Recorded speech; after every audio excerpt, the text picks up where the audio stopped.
Je m'appelle Éléonore, j'ai 26 ans et je suis ex-fumeuse depuis 1 an et demi grâce à l'hypnose avec Jean Dorido.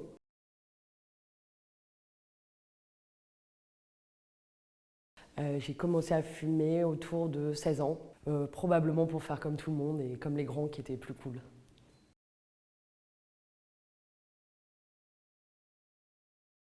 J'ai été fumeuse une petite dizaine d'années. Ça a commencé par 5 cigarettes et puis après ça a augmenté avec le temps autour d'une quinzaine de cigarettes par jour parce que c'est un engrenage et une addiction. J'ai décidé d'arrêter de fumer au moment où j'ai vu que le nombre continuait d'augmenter.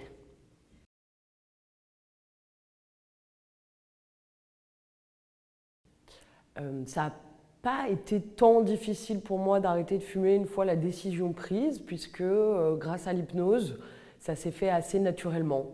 Il n'y a pas eu ni de rechute, ni de prise de poids démentielle ou quoi que ce soit qui aurait fait que ça a été très difficile.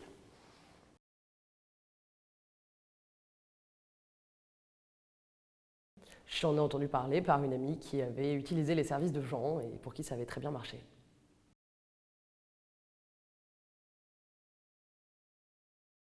Le fait de plus jamais fumer était une appréhension en mode « Ah là là, qu'est-ce que ça va être la vie sans le tabac ?»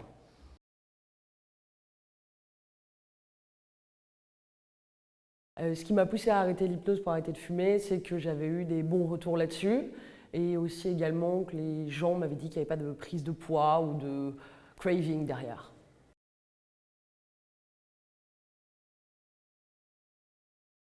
Une séance d'hypnose avec Jean, ça se déroule en 2 parties. Il va y avoir une partie pendant 1 heure et demie qui va être de la thérapie cognitive.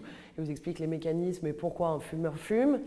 Et après avoir démonté toutes les croyances un petit peu liées à ça, il va y avoir la partie hypnose qui va durer entre 45 minutes et 1 heure. Et j'ai eu besoin d'une seule séance. Après la première séance, j'ai arrêté de fumer. Après, grâce à la formule de Jean qui permet de revenir comme on veut pendant 3 mois, j'en ai fait 3, une par mois, histoire de baquer tout ça. Mais dès la première séance, c'était fini.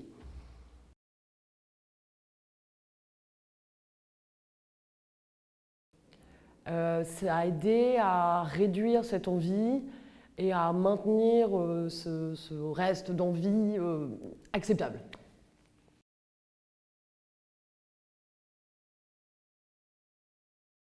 La première semaine n'était pas simple, étant entourée de beaucoup de fumeurs, et ça a été un petit peu difficile, mais en dehors de ça, non, ça a été assez simple. En plus de ça, j'avais pris le parti, je commençais un nouveau travail, donc comme ça, je suis arrivée non-fumeur dans ce nouveau travail, donc ça a permis aussi de ne pas avoir cette habitude dans mon quotidien.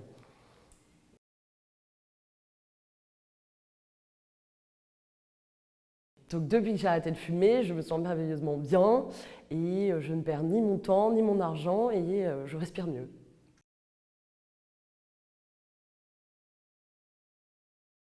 Mon conseil c'est allez-y, allez voir Jean, changez votre vie.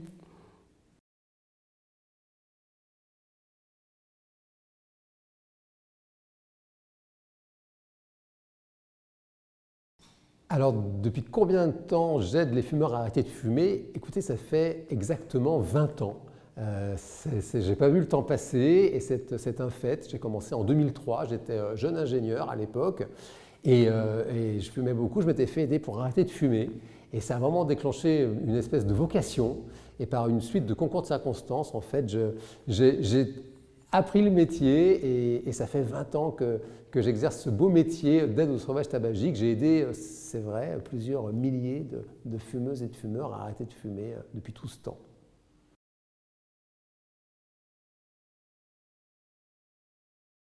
Alors c'était très séduisant, agréable dans mon métier, enthousiasmant, c'est qu'en fait il y a tous les profils de fumeuses et de fumeurs qui existent, ne serait-ce que par exemple sur à quel âge est-ce qu'on arrête de fumer. J'ai ici même des personnes qui passent qui ont parfois 40 ans de tabagie, 50 ans de tabagie, ça existe, des personnes qui ont commencé à 15-16 ans et qui arrivent ici à 65 ans passés. Et j'ai aussi des personnes qui arrêtent de fumer après 5-6 ans de tabagie parce qu'elles en ont déjà assez, ces personnes. Et entre ces deux extrémités, il y a toutes les histoires de vie qui se retrouvent autour de ce petit rouleau de papier. C'est ça vraiment qui est sensationnel. sensationnel, nous sommes tous égaux devant le tabac et ça crée vraiment des histoires et des profils complètement variés et tout le monde se retrouve autour de ce désir de se libérer de cette drogue. C'est une drogue, le tabac, et c'est vraiment c'est un métier pour ça qui est passionnant.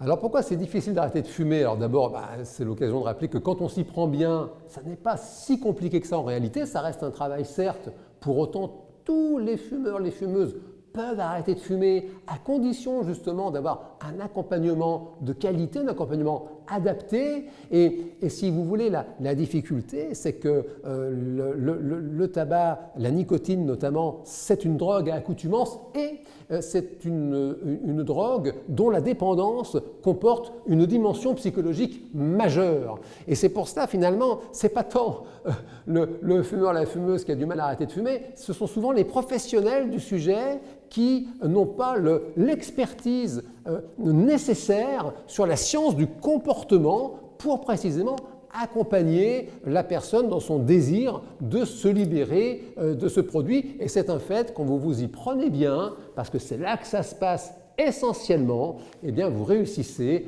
à retrouver votre liberté de respirer de l'air. Et alors pourquoi l'hypnose est une aide extrêmement précieuse dans cette histoire? C'est que si vous voulez, l'hypnose, c'est un état naturel, il faut le rappeler, ce n'est pas quelque chose d'abracadabra, et l'hypnose rend votre cerveau plus réceptif. Et vous avez été bien sûr, et nous sommes tous encore aujourd'hui bombardés par le discours des vendeurs de cigarettes, comme quoi ce produit aurait toutes les vertus, alors qu'en réalité c'est tout le contraire, fumer ne sert absolument à rien, ça n'apporte rien. Et donc ce message qui peut rentrer par une oreille, sortir par l'autre, lorsque vous êtes hypnotisé, eh bien il s'installe plus profondément dans le cerveau, il fait son chemin et ça crée cette espèce d'effet assez étonnant pour bien des personnes qui font cette démarche, qu'elles arrêtent de fumer sans douleur, je dirais, et même avec une certaine satisfaction, une certaine joie de ne plus être obligé de se mettre ce petit rouleau de papier dans la bouche toute la journée.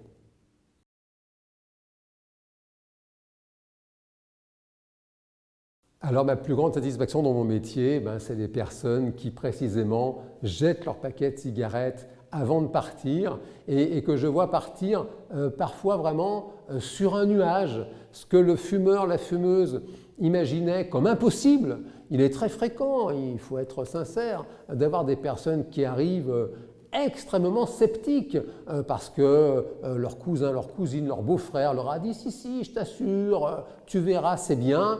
La personne, elle arrive parfois à reculons et de voir cette même personne 2h30, 3 heures après, qui jette son paquet de cigarettes et qui repart libéré, rassuré, ça c'est un fait, c'est vraiment la plus grande des satisfactions dans mon métier.